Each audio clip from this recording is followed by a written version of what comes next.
faut toujours penser à son lecteur quand on écrit, se dire qu'est-ce que le lecteur a envie de savoir, qu'est-ce qu'il sait déjà et qu'est-ce que je peux lui apporter de plus. Je n'écris pas pour moi, j'écris pour mon lecteur.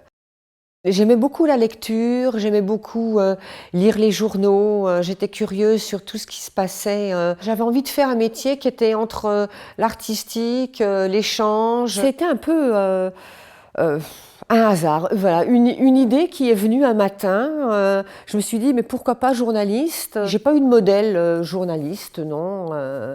Voilà, c'était l'association d'aller chercher l'information, la mettre en forme, l'écrire, pour la rendre à des lecteurs. J'ai commencé comme ça en étant correspondante de journaux économiques, donc les Échos, le Moniteur du BTP, d'autres supports d'ailleurs qui pour certains n'existent plus, encore plus spécialisés. On va regarder ce qu'on peut changer dans la mise en page de l'édition de l'année dernière, hein, que ça ne fasse pas répétition, que les lecteurs se rendent compte qu'il y a quelque chose de neuf. Il faudrait jouer sur les photos. Oui, elles sont un peu petites les photos, ouais, je trouve.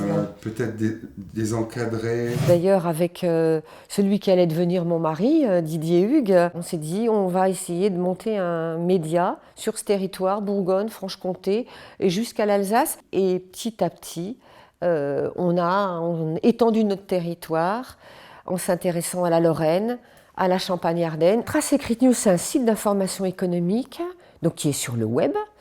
Un site internet donc, qui publie quotidiennement des informations sur les entreprises et l'environnement économique.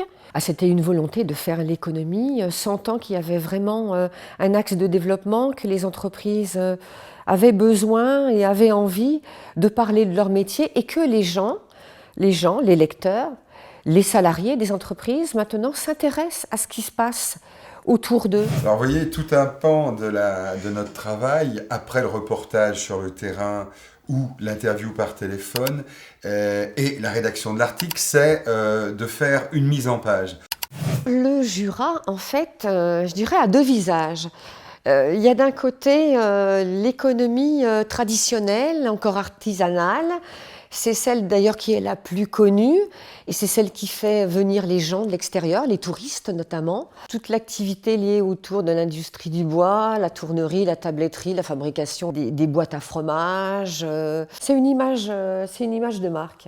Et puis d'un autre côté, il y a l'industrie plus innovante, plus technique, hein, plus technologique. La plasturgie, la lunetterie aujourd'hui, hein, qui se redéfinit autrement, moins dans la fabrication mais davantage dans le design.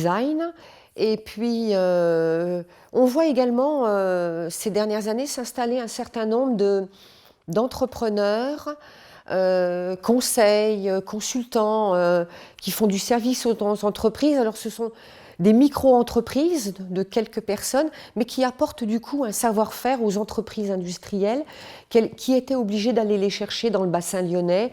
On sent et on voit qu'il y a un retour un peu aux sources dans des natifs du Jura qui sont allés faire carrière ailleurs et qui, à un certain âge, reviennent pour apporter leurs compétences. Et ça, c'est une bonne chose. Oui, je me mets à la rédaction d'un article, donc je relis mes notes d'abord, parce que l'essentiel dans le travail de journaliste, c'est la prise de notes, enfin c'est la prise d'infos, quoi. La rédaction, l'écriture, c'est une deuxième phase qui est en fait importante, puisqu'il faut que ça soit bien écrit. Le Jura, de toute façon, c'est lui, à mon avis, qui apporte vraiment les touristes en Franche-Comté. Mettre en avant leur appartenance au Jura, moi je trouve que c'est bien. Made in Jura, c'est une bonne marque de fabrication et en plus c'est pas artificiel. Les gens y mettent beaucoup d'eux-mêmes. Oui, ça nous fait vraiment plaisir, Didier et moi, de faire partie de cette communauté.